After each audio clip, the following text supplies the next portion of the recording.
de cómo se hace una transición justa y competitiva para un desarrollo sostenible. IMAZ ha liderado el proceso de transformación de la compañía, una compañía, Repsol, consolidada hoy como compañía global de multienergía, con soluciones sostenibles para la movilidad y también con uno de los sistemas de refino más eficientes de Europa. IMAZ jauna, zeurea da hitza.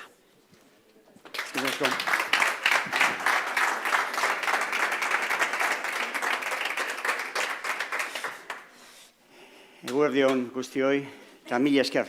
Bertan izateatik etxean sentitzen naiz gaur benetan. Buenos días a todos. Es para mí un honor estar aquí en este evento. Y digo que me siento realmente en casa, porque la vida de este parque, en cierta medida, bueno, pues tiene un paralelismo con la mía. Este parque se inició, se lanzó en el año 85, que es el año en el que yo termino la carrera, y el año en el que empecé mi camino como investigador. Y me fui al año siguiente al extranjero, empecé investigando en el extranjero y luego volví a casa. Y curiosamente, cuando este parque celebró el 10º aniversario, que era el año 95, vine como ponente al 10º aniversario, es hace 25 años, 26 exactamente, con Juan Mari Zorriqueta, jugador del Atleti, pero también director de I+D en aquella época de Iberdrola, muy buen tipo, que impulsó mucho la innovación en Euskadi, y estuvimos los dos hablando. Y bueno, me tocó en mi época de consejero de Industria, 5 años, también pues, tratar de impulsar este parque y la red de parques que siento como mío.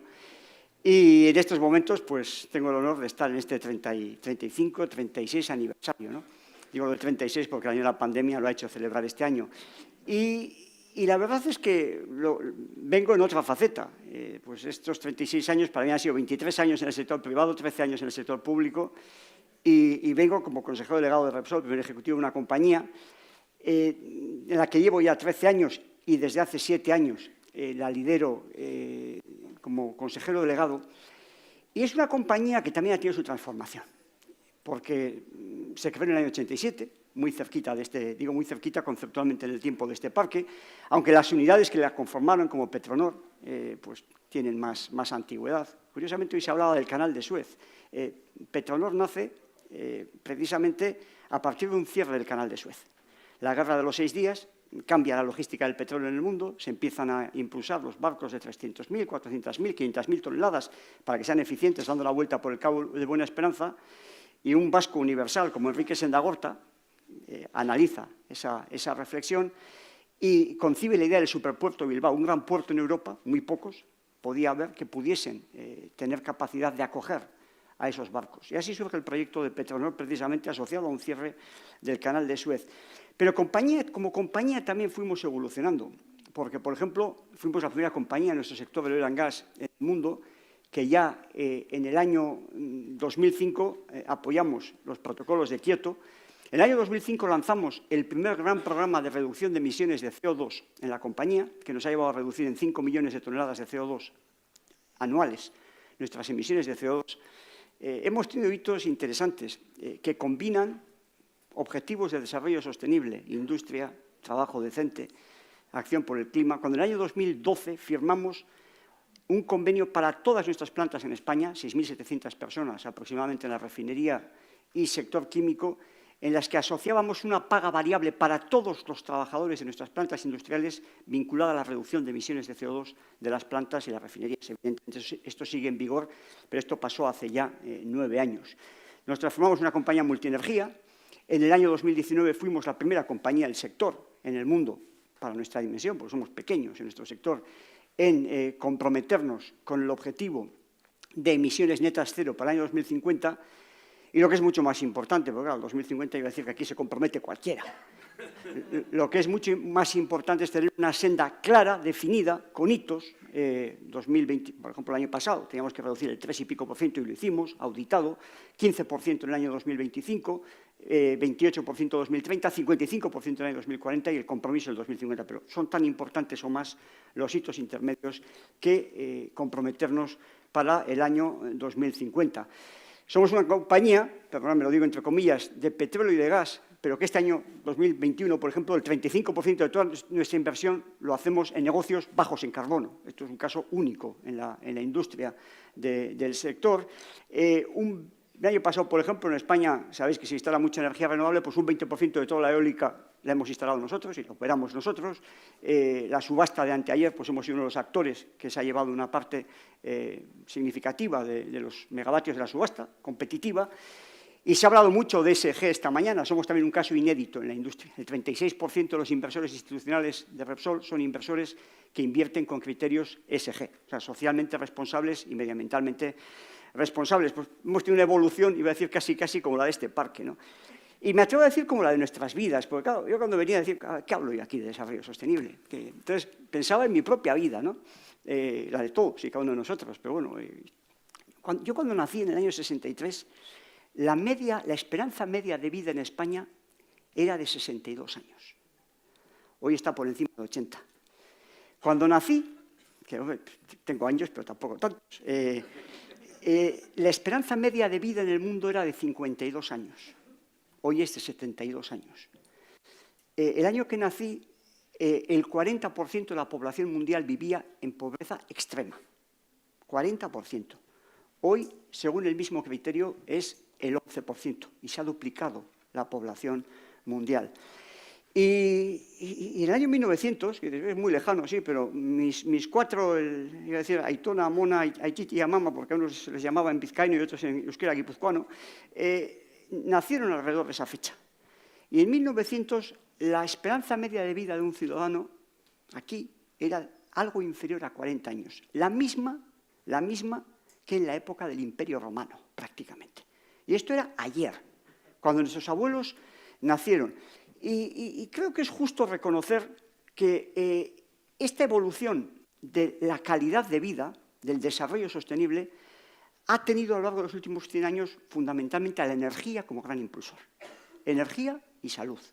La energía del siglo XX, ya está fundamentalmente hidrocarburos, digo por ser un poco provocador, son los que nos han permitido la revolución agrícola y que en el mundo el hambre haya descendido fuertemente, objetivo 2 de los desarrollos sostenibles, nos ha permitido que tengamos acceso a una revolución agrícola, una revolución industrial, acceso al agua, que está muy vinculado a la energía, objetivo 6, que hayamos tenido energía accesible para mucha gente, no para toda la humanidad todavía, pero objetivo 7, trabajo decente, objetivo 8, industria, innovación y tecnología, objetivo 9, pero es verdad que no podemos cerrar los ojos. Todo esto que he contado y que es maravilloso está impactando, y lo ha explicado Cristina esta mañana fantásticamente, pues emitimos CO2 cuando quemamos estos productos.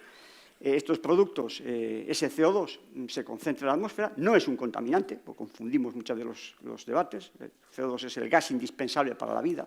Si no tuviésemos CO2 en la atmósfera, estaríamos todos muertos. Pero es verdad que las altas concentraciones de CO2 provocan que la radiación solar, la parte del espectro infrarrojo que se refleja en la Tierra, queda absorbida parcialmente por ese CO2 y, por tanto, provoca, y desde el año 85 es evidente la correlación, un incremento de la temperatura de la Tierra. Por tanto, todo esto que hemos conseguido está impactando negativamente en eso, que también es fundamental, que es la acción por el clima, que es el objetivo número 13. Y claro, la clave está en que seamos capaces, ¿no?, de mantener y desarrollar y conseguir todo el resto de los objetivos, pero a su vez abordar el objetivo número 13. Y a su vez impulsando la industria, que para mí es un factor fundamental. La industria lo digo con mayúsculas. Yo pertenezco a una generación, y aquí, bueno, unos cuantos sois más jóvenes, casi la siguiente, pero hay unos cuantos de la mía, y no miro a quiénes.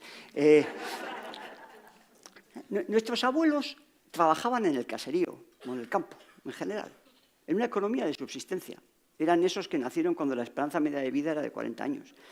Era economía de subsistencia pura y dura. Nuestros padres trabajaron, eran la generación que empezó a trabajar en la industria. La industria es la que provocó unos excedentes, trabajaron, vamos, descornándose, pero consiguieron que nosotros estudiásemos, alcanzamos formaciones que nuestros padres ni hubieran soñado y desde luego nuestros abuelos ni las conocían, y gracias a eso hemos construido esta sociedad. Y yo creo que tenemos que preservar la industria como bien fundamental en todo este proceso de transición. La industria no es deseada por todos, tiene sus detractores, algunos hasta intelectualmente. La sociedad de servicios, ¿cuánto se ha teorizado sobre la sociedad de servicios? Yo suelo decir que, bueno, que cuando uno mira los países en los que se quiere mirar, podríamos hablar de Corea, podríamos hablar de Alemania, podríamos hablar de la República Checa, podríamos hablar de Finlandia, podríamos hablar de Noruega, el PIB industrial no está bajando, sube. Evidentemente, contabilizando industria, también todos los servicios de alto valor añadido conexos a la industria que forman parte de la misma. Por tanto, en los países avanzados en los que nos queremos mirar, sube.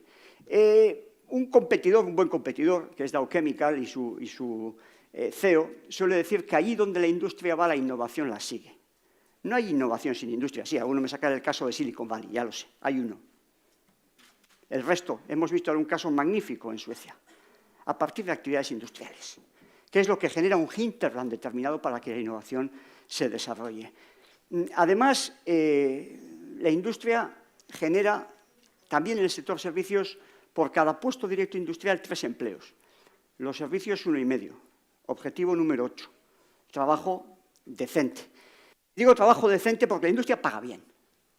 La industria paga bien. La industria, además, en España el 88-89% de todos los empleos industriales que se crean son de jornada completa. Y además el 78% son fijos. Por tanto, trabajo decente. Y por tanto reivindico la industria, y si alguno tiene dudas, la pandemia nos ha enseñado lo que supone no tener industria. Por tanto, no sé, igual soy un poco heterodoxo, pero reto de la sostenibilidad, absolutamente. Pero bueno, juego con ventaja, porque antes que yo, como han hablado, ha hablado Arantxa, ha hablado Ainara, ha hablado Cristina, ha hablado Carlos, han estado Leire, ha estado con Marco, con Elena, con José Luis.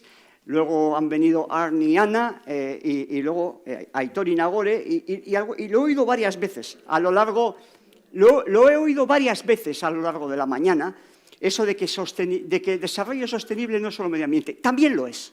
No podemos olvidar el objetivo 13, es muy importante, pero no es solo sostenibilidad medioambiental. Por tanto, mi punto es, transición energética, sí, indispensable. Ambición, objetivo 13, sí, indispensable. Pero una transición no de cualquier manera. Una transición con objetivos, justa. Y justa no es que me cierran la acería y luego me ponen un centro de interpretación con 4 puestos de trabajo que viene la gente a visitarnos y nos dedicamos al turismo. Eso no es transición justa. Transición justa es que esa industria tenga la oportunidad de competir y la podamos hacer competitiva para hacer frente a los retos de la transición. Por tanto, transición competitiva, transición eficiente y, en definitiva, transición basada en nuestras capacidades tecnológicas e industriales y no transición haciendo el canelo. No, pues que es verdad, a veces hacemos transiciones llevados por la ideología o la teología, casi me atrevo a decir, en algunos casos. Y necesitamos algo que termine en gía, pero es tecnología. La tecnología tiene que ser el auténtico motor de la transición que tenemos que llevar a cabo, porque tenemos que hacer una transición pensando en los consumidores en la industria. Y si alguno piensa que estoy hablando en teórico, no es de recibo que tengamos y que nos vayamos a enfrentar a meses en la que las familias tengan que pagar la electricidad a 200, 220, 250 euros el megavatio hora generado. O a que tengamos industrias que tengan que parar porque no pueden abordar los costes energéticos. En definitiva, tenemos que repensar la transición, manteniendo la ambición en materia de CO2, pero llevando a cabo una transición justa, competitiva y basada en nuestras capacidades tecnológicas e industriales. Y me atrevo a lanzar con mucha humildad, porque anticipo, no tengo solución, solución definitiva, evidentemente, pero me atrevo a lanzar 7 ideas. 7 ideas de cómo tenemos, o conceptos que tenemos que tener en cuenta en la transición energética, para que cumplamos el objetivo 13, ambición climática, pero que no nos olvidemos del 7, energía para todos, del 8, trabajo decente, y del 9, industria e innovación. Primera reflexión, tenemos que garantizar la seguridad de suministro, y voy a ser provocador. Claro, si sacamos el gas natural de la ecuación y decimos no podemos explorar y producir gas natural porque emite CO2, claro, las empresas dejan de invertir en gas natural. la producción baja y luego de repente no tenemos gas natural y el recibo de la luz se nos pone a 200 euros megavatio hora y nos extraña. Es la consecuencia de las decisiones que hemos tomado. Y, por tanto, tenemos que garantizar la seguridad de suministro en tanto en cuanto vayamos a necesitar las fuentes de energía para acometer esta transición. Y, por tanto, necesitamos también una estrategia sobre cómo abordamos la producción de hidrocarburos con responsabilidad, mientras no seamos capaces de generar fuentes de energía alternativas en la medida en la que el mundo las va a necesitar. Y si no somos capaces de hacerlo a costes competitivos, nos vamos a encontrar con que los consumidores lo van a pagar y la industria lo va a pagar en términos de competitividad. Y, por ejemplo, hablo de cosas concretas, de las finanzas sostenibles. Está muy bien, pero si la finanza sostenible supone que vamos a apretar y presionar al sector financiero para que no financie proyectos de explotación de gas natural, por ejemplo, porque entendemos que no forma parte de la senda de sostenibilidad, pues lógicamente no va a haber inversión ni financiación para los proyectos. Y nos vamos a encontrar con que lo va a pagar el consumidor y lo va a pagar la competitividad industrial. Por tanto, tenemos que abrir la taxonomía europea desde el punto de vista financiero y el concepto de financiación sostenible a la responsabilidad. Luego, lógicamente, habrá que exigirle que ese gas natural no emita metano en su producción. Habrá que exigirle todos aquellos elementos medioambientales. Y lo digo desde la legitimidad de una compañía que fuimos los primeros que emitimos en el sector del oil and gas en el mundo el primer bono verde para reducir las emisiones de CO2 precisamente en nuestras instalaciones. Y tendremos que pensar también, porque claro, los problemas no van a ir solo con el gas. También estamos entrando en otras fuentes de energía absolutamente necesarias. Me refiero a las renovables, me refiero al almacenamiento de energía con las baterías, pero tenemos que pensar también en la cadena de suministro de las tierras raras y de los metales escasos que necesitamos para producir todo esto. Muchos de ellos, por cierto, en China. Y China ha demostrado, ejemplo año 2010 contra Japón, que es capaz de utilizar la restricción a las exportaciones de tierras raras con objetivos claramente de presión o de amenaza geopolítica. Por tanto, fundamentalmente en Europa tenemos que pensar la estrategia de seguridad de suministro. Segunda reflexión, por seguir siendo un poco disruptivo. Descarbonización no es electrificación. No los confundamos. Esto es una falacia.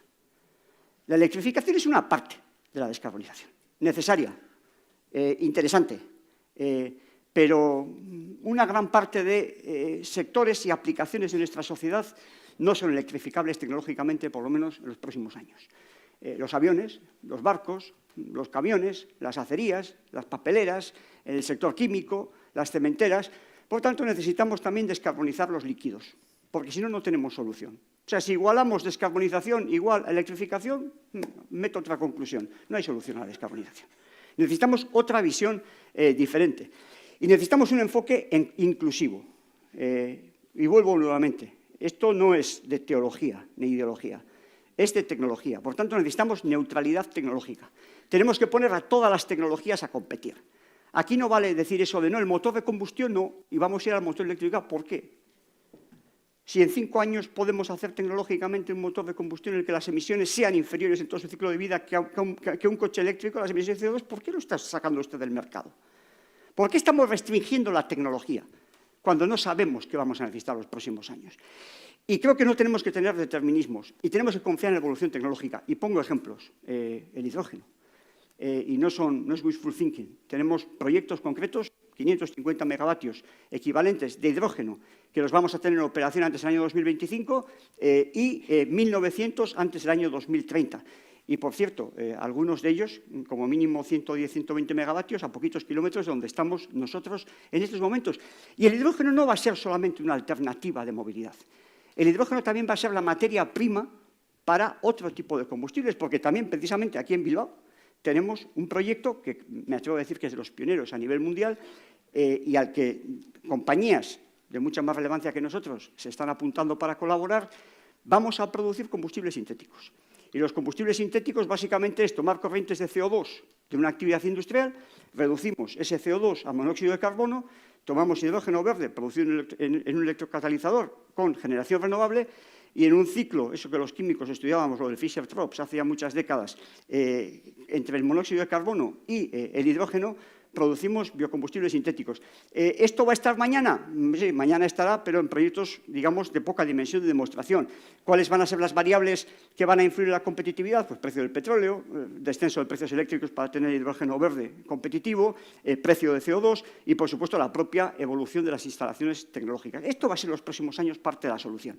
Y no podemos cerrar la puerta a estas soluciones. Por tanto, no determinismos. Tercero, tenemos que bajar los costes de la transición. Bueno, no todos son costes, aquí no hay que decir que la transición también tiene oportunidades, muchas, con rentabilidad, pero también tiene costes. Entonces, tenemos que buscar la ruta más eficiente desde el punto de vista de las políticas públicas para disminuir los costes de la transición. Y no soy yo quien para decir por qué hay que apoyar. Le corresponde a la Administración. Simplemente pongo ejemplos. Si tenemos un híbrido de gasolina, hoy emisión media de CO2 por kilómetro 85 gramos más o menos, perdón, 140 gramos. Tenemos un vehículo eléctrico, batería, todo su ciclo de vida, 80-85 gramos por kilómetro recorrido, 50 gramos de diferencia, 100.000 kilómetros de vida media del coche eléctrico, 5 toneladas en su vida. Pueden ser 6, pueden ser 7, me puedo equivocar. Tenemos que ver si estamos apoyando 5.000, 6.000 euros de subvención, 5.000 euros que no paguen impuesto de hidrocarburos, 10.000 entre 5, 2.000 euros CO2 reducido. No, puede ser una opción, puede tener otras ventajas.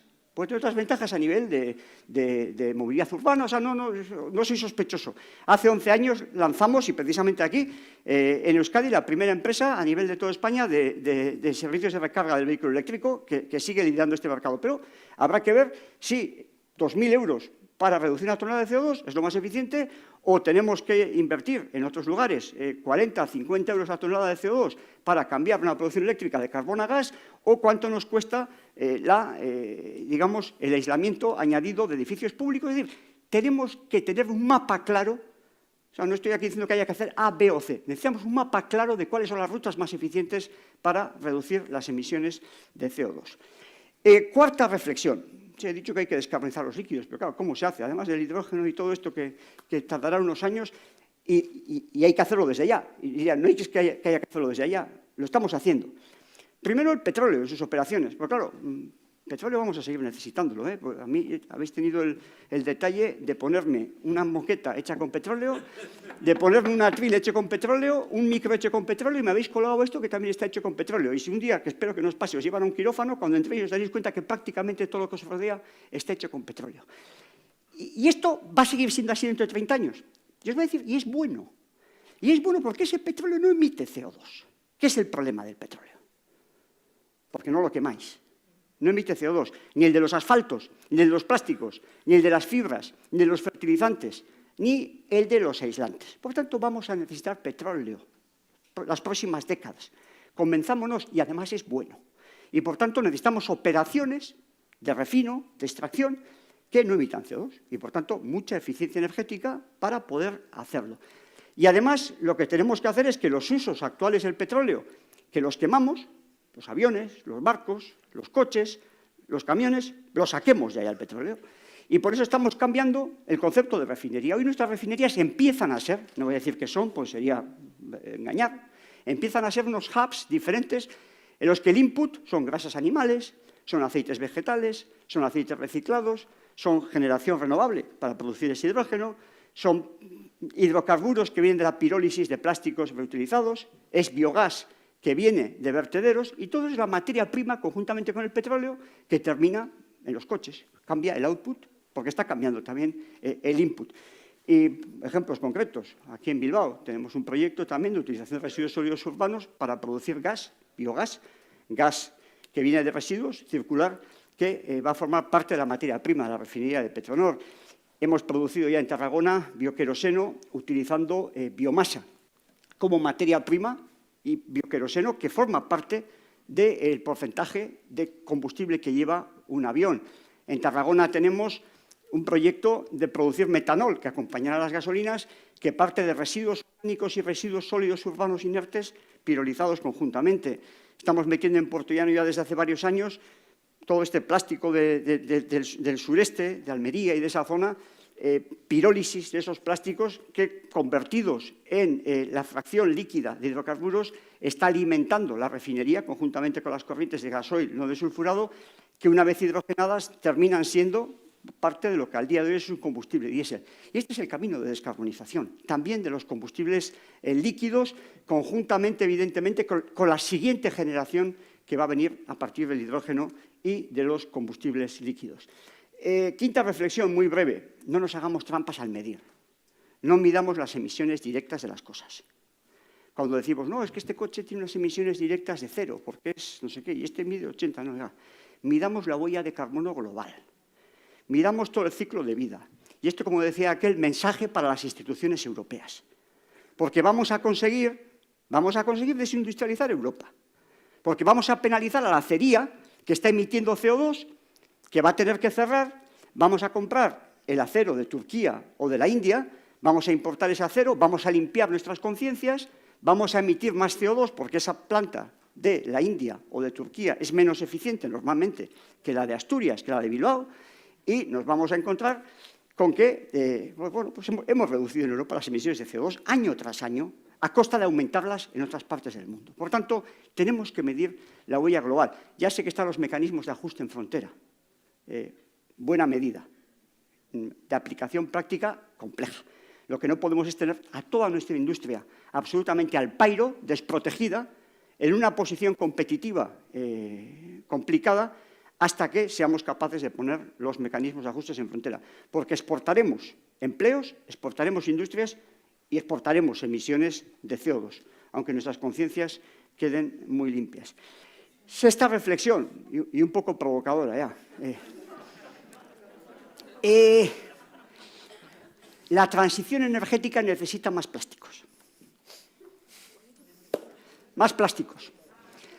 Porque tenemos que aligerar los aviones, tenemos que aligerar los coches, todos. Y si además es eléctrico y lleva una batería pesada, más todavía. Tenemos que aislar nuestras casas. Y además, objetivo 2, necesitamos más protección de alimentos. Y al día de hoy no tenemos alternativas tecnológicas al plástico. Ojo, cuando digo plástico, estoy también diciendo los plásticos que nos ha contado Arne de todo tipo de origen. Y esto es lo que hay. Por tanto, tenemos un problema. Tenemos un problema porque tenemos que hacer una apuesta clara por la circularidad.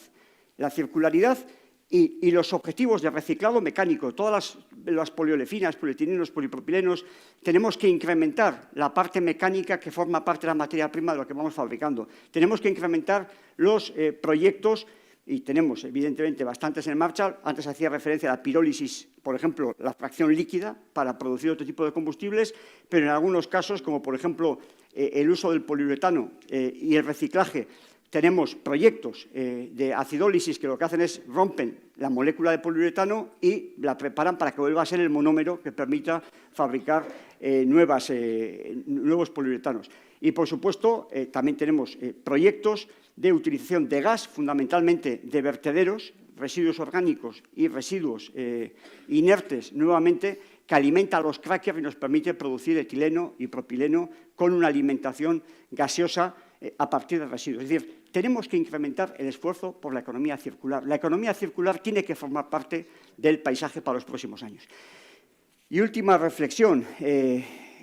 Todo esto tenemos que hacerlo con una ambición de sostenibilidad, y sostenibilidad significa sostener nuestro modelo económico-social. Sostenibilidad significa el hacerlo sin hipotecar el futuro de las siguientes generaciones, y sostenibilidad significa también el que toda esta transición la abordemos bajo este parámetro de transición justa. Y creo que necesitamos una descarbonización basada en estos principios de neutralidad tecnológica y de justicia social. Y voy a poner un ejemplo de las cosas que se pueden hacer. No soy sospechoso de falta de ambición climática. Los derechos de CO2 son absolutamente indispensables y los precios de CO2, a mí me gustaría que hubiese un precio de CO2 global en estos momentos. Y además, cuanto más alto, más incentivaría las transformaciones. Pero creo que tenemos que ser sensibles a la transición justa. Y la transición justa, lo que está pasando en estos momentos con los derechos de CO2 en Europa es un movimiento de especulación financiera brutal. Y en estos momentos los consumidores europeos están pagando el recibo eléctrico sobredimensionado por unos derechos de CO2 que tienen unos precios que están movidos por el motor de la especulación financiera.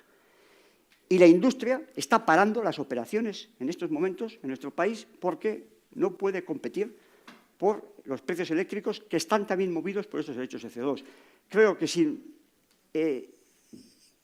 renunciar en absoluto a la ambición climática y de una forma temporal, medida en el tiempo, las instituciones europeas deberían de forma inmediata poner más derechos de CO2 en el mercado para hacer bajar este precio del CO2. Lo pueden hacer en 24 horas si quieren. Y esto tendría un efecto inmediato sobre el recibo de los consumidores y tendría un efecto inmediato sobre la competitividad de la industria. No se trata de aflojar en la transición energética, ni se trata de aflojar en la ambición climática. Lo que está pasando es paradójico. ¿Sabéis qué está pasando con los altos precios del gas? Que en estos momentos muchas y muchas plantas de carbón de China, de Estados Unidos, que tenían la capacidad de alimentarse con carbón y con gas, están pasando del gas al carbón porque no pueden pagar el gas. Estamos aumentando las emisiones de CO2 en el mundo fruto de que no hemos invertido en el gas. Y, por tanto, todo esto nos tiene que hacer pensar en que la transición energética debe ser ambiciosa. El objetivo 13 del clima tenemos que abordarlo con una ambición indudable, pero si esta transición no es justa, no va a tener el apoyo en esta sociedad. Y es importantísimo que tengamos un apoyo social porque la gente perciba que la transición energética es creadora de acceso universal a la energía, objetivo 7, de trabajo decente, objetivo 8, y que no hace peligrar la industria, objetivo 9. Y siempre, por supuesto, con una ambición y manteniendo siempre el objetivo 13 de la acción por el clima, porque si no salvaremos el 7, el 8 y el 9, pero impediremos que nuestros hijos puedan tener 7, 8 y 9 porque nos estaremos cargando este planeta. Eskerrik asko, muchas gracias.